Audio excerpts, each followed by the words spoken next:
One of the most commonly tracked objects in Mocha are probably human faces. Whether doing witness protection, grading, or beauty work, you will need to track faces, sometimes quite a lot of them. This is where face detection comes into play.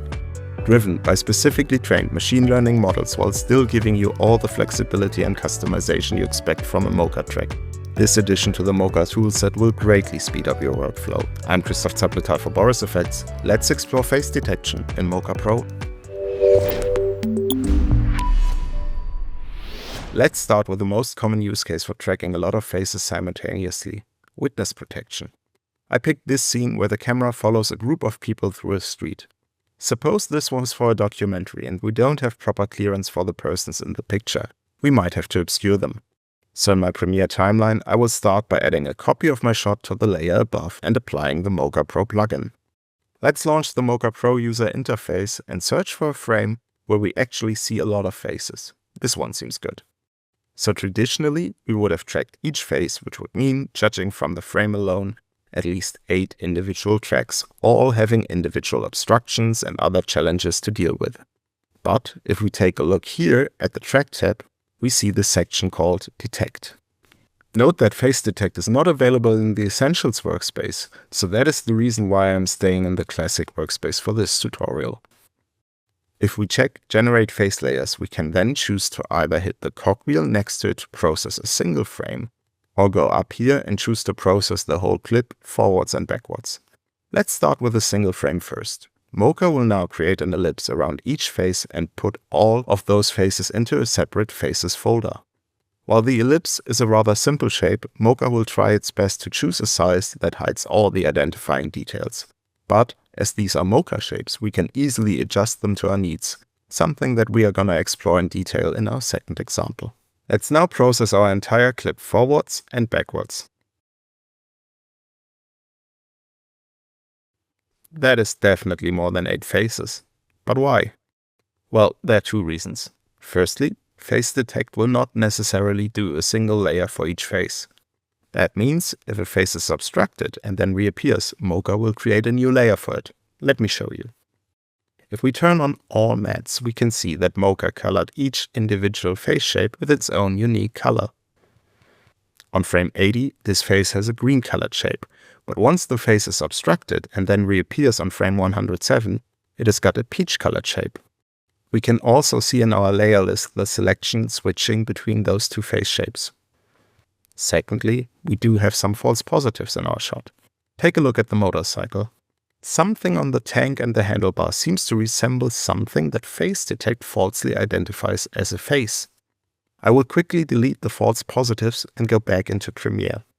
Inside Premiere, I can now click Apply Matte and choose any other effect or plugin for the actual obscuration effect. We could go with a simple blur, but I'm going to choose Continuum Mosaic and set this up. The first example was pretty straightforward and could also have been achieved with an effect like Witness Protection ML from Boris Effects Continuum. But having the face detection so tightly integrated into Mocha Pro offers some unique workflows which will hopefully be illustrated by the next 2 examples. Let's switch from Premiere over to Resolve, specifically into the Fusion page inside of Resolve. Here I do have a clip where I want to add some light beauty work to our talents. Especially on music promos and social media content, you want to be able to apply these kinds of effects quickly to a number of shots. Face Detect can be really handy in that regard. Let's start this time by setting up a Beauty Studio effect from Continuum.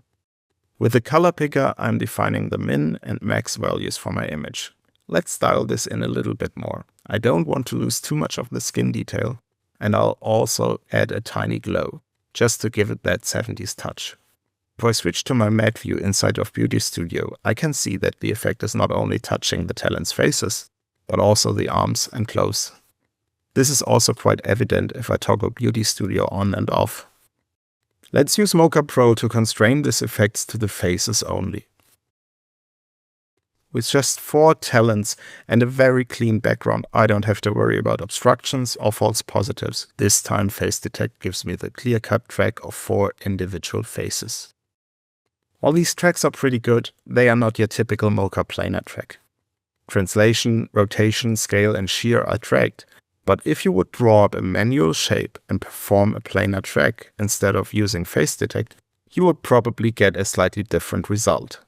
Also, be aware that unlike with traditional Mocha masks, you cannot simply turn these into a perspective or a mesh track. While we are somewhat limited in that regard, there's still a lot of Mocha functionality that we can utilize. Let's start by modifying the shapes of the face tracks to really fit the faces. Let's also add holdouts for the eyes and lips. With the appropriate face layer selected, if we select, for example, the ellipse with a plus icon next to it, we can add shapes into our face layers to serve as holdouts. That way we can very quickly isolate just the skin portions of the face. When it comes to the talent on the screen right, we are faced with this situation that her face is quite angled. We could just modify the ellipse like we did before. But I want to have more control over the shape, so I'm going to add an additional layer to our scene. I will let that shape follow the contour of her face and then set to subtract in the blend mode options and link it to the actual face track. With it being linked to the actual track, I can now quickly animate it along. To finish those masks, I'm going to set up some feathering to have a better blending for our Beauty Studio effect. I could use the global feather down here, but instead I'm going to activate the Uber key and use the Edge tool up here in the toolbar.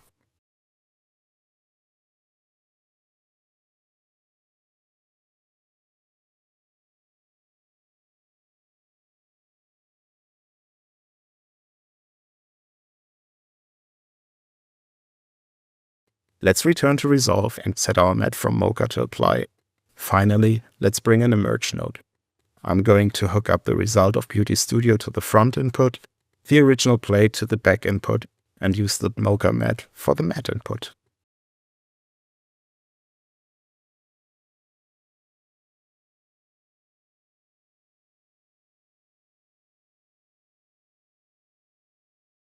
Our third example brings us into After Effects, because I want to use face detect to actually aid us in some motion graphics work. In this shot, I want to emulate a surveillance camera situation with a made-up interface that tracks along with our talent's faces. As face detect is a Mocha Pro feature, just make sure to use the Mocha Pro plugin instead of the Mocha AE one. Let's put the plugin onto our clip and launch the Mocha UI. Inside of Mocha, we once again perform a face detection.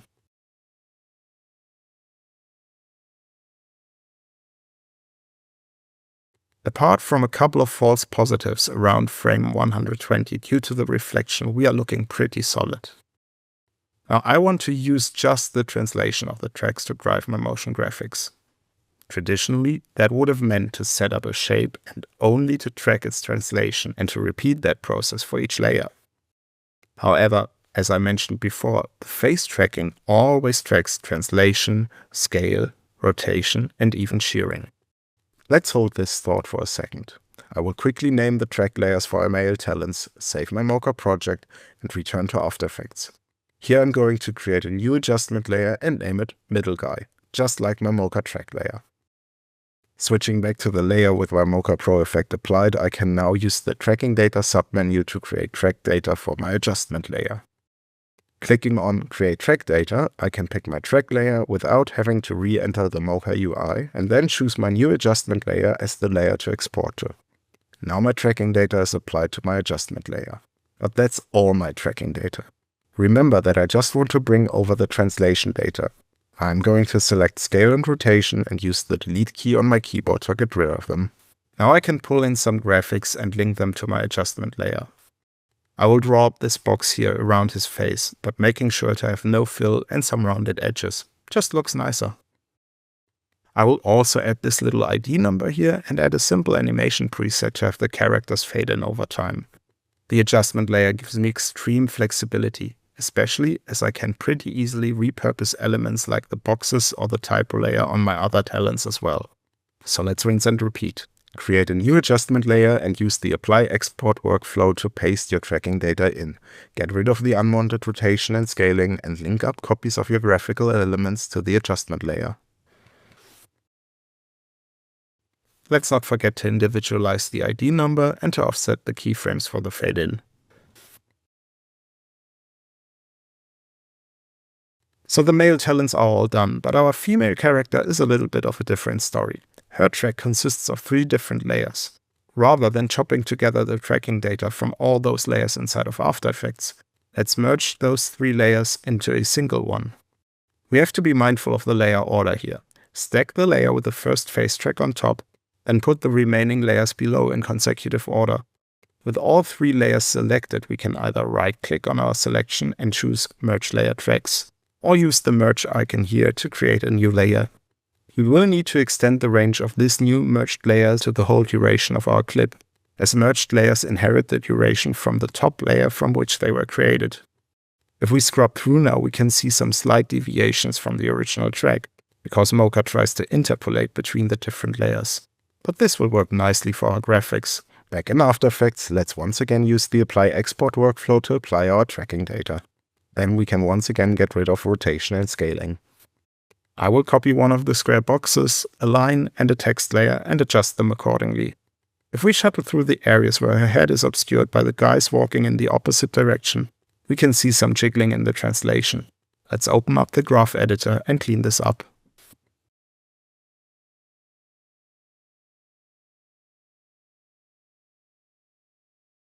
Let's take a look at what we got here. Doesn't look too bad, but there are some tweaks I would like to make. First of all, I don't really like when the graphics collide. So I would like to have a mask of the guys in front to include her graphics in these moments. Let's pull in our plate once more and put a fresh Mocha Pro effect on that layer. Now I am going to use MaskML to quickly generate 2 holdouts.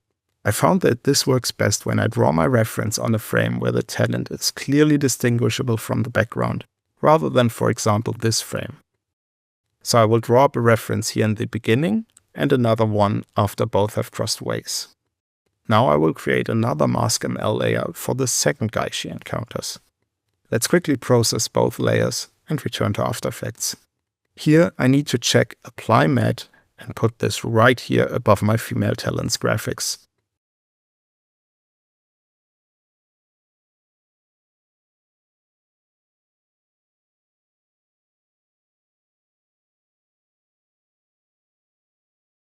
As a final touch, let's bring in another adjustment layer on top of our composition and just add more of a surveillance cam feel to this. I'm going to start off with Continuum Infrared, dialing down the magenta quite a bit. And to bring this home, I'm going to add a Sapphire TV damage.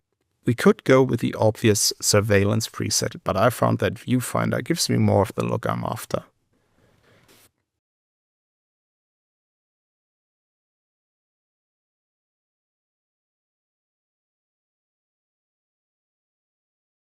The 3 examples here are just a fraction of what you can do with Face Detect in Mocha Pro.